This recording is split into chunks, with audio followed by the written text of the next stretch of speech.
There's a couple of things that I feel like Doc Rivers did to try to lose this game. But Joel Embiid got back to MVP form pretty quickly. He started the game, like I said, 1 for 6. And he scored the 76ers' last 11 points to carry them to victory.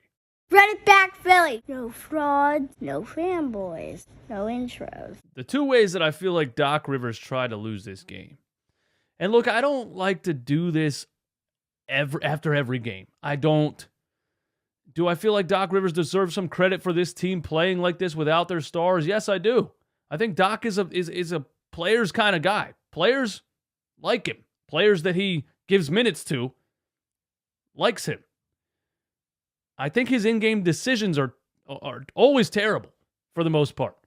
I never question whether Doc Rivers is a team guy or a team motivator or whatever else. I just think he's very bad at rotations, and I think he just always plays the older player over the younger player. And I looked at the Atlanta Hawks roster before this game, and I looked at the average age on that roster.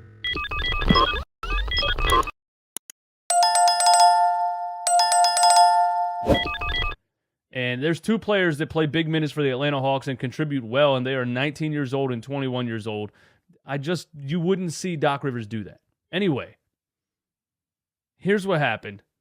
And I thought the Sixers were going to lose this game because of that decision, and they won the game because of Joel Embiid. The Sixers were down 16 points in the second quarter.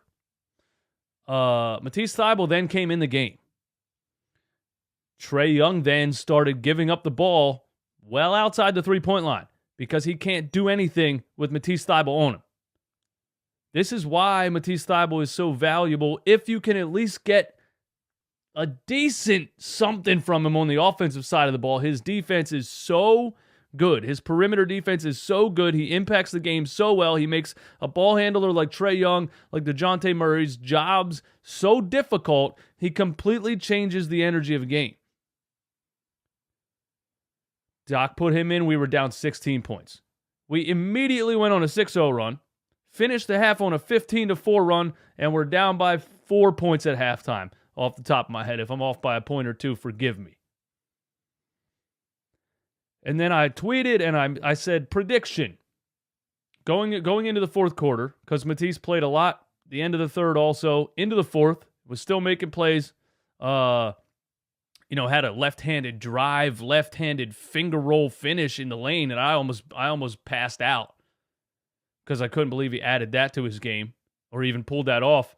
Just last year, you would never want Matisse Thybulle to be dribbling a basketball. But anyway, I tweeted and I said, prediction.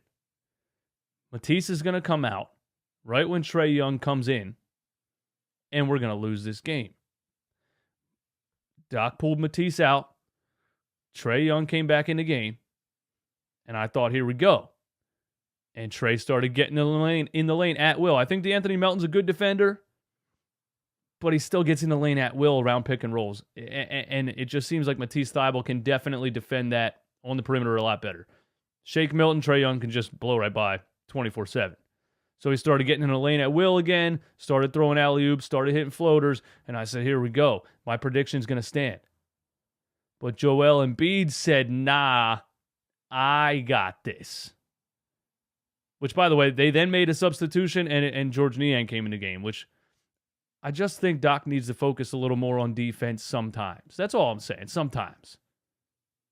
We played the Atlanta Hawks a couple of weeks ago, 2 times in 3 days. The first game, we got smacked by them. Matisse Thybulle had 8 minutes. The second game, we won by 19. Matisse Thybulle had 29 minutes. That's all I'm saying. I didn't like the Trae Young, Matisse Thybulle, not having him out there when Trae was out there, and I thought that we were going to lose this game because of that, and Joel Embiid saved the game.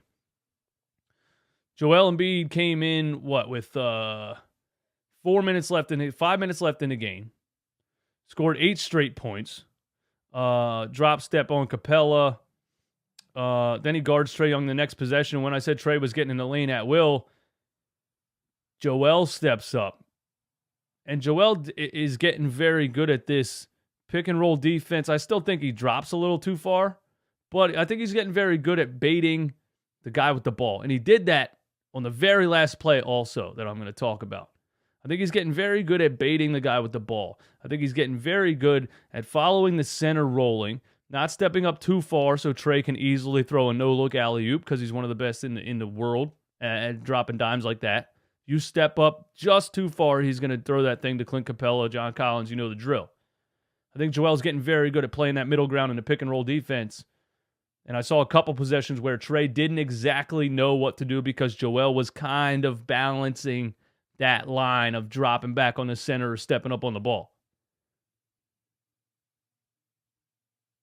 Then we're down one. That play that I'm talking about that he defended Trae in the pick and roll, he ended up giving it to Collins with the shot clock running down, and he didn't know what to do with it because it's John Collins, and he passed it at somebody's feet with the shot clock running down, shot clock violation. So Joel forced that turnover.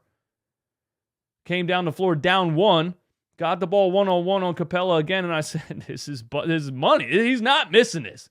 Joel Embiid, when he's feeling it like that, and he gets you within 1 point, and you kind of feel and know that the only reason you're within 1 point is because of Joel Embiid, he's not missing that shot. And he hits the jumper to put the Sixers up by one. The Hawks come back down the floor. Trae has the ball. Game on the line. Tries to sneak an alley-oop to Capella or Collins. I can't remember who was back there. But tries to sneak one past the guy who just got the Sixers in this position, who just dominated the game offensively and defensively for the entire second half of the fourth quarter. Trae tries to sneak an alley-oop past him, and guess who? Joel Embiid tips the pass, intercepts it, gets the ball, gets fouled, goes to the free throw line. Scores the last 11 points for the Sixers. And my camera died.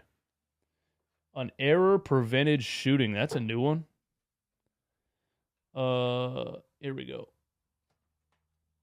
Hopefully this fixes it. An error-prevented shooting. Mind telling me what error that was? Eastwood comes back on rusty, just like Joel Embiid. Listen, I'm going to start out rusty like Joel did. Hopefully I get my game together right around the fourth quarter like Joel did.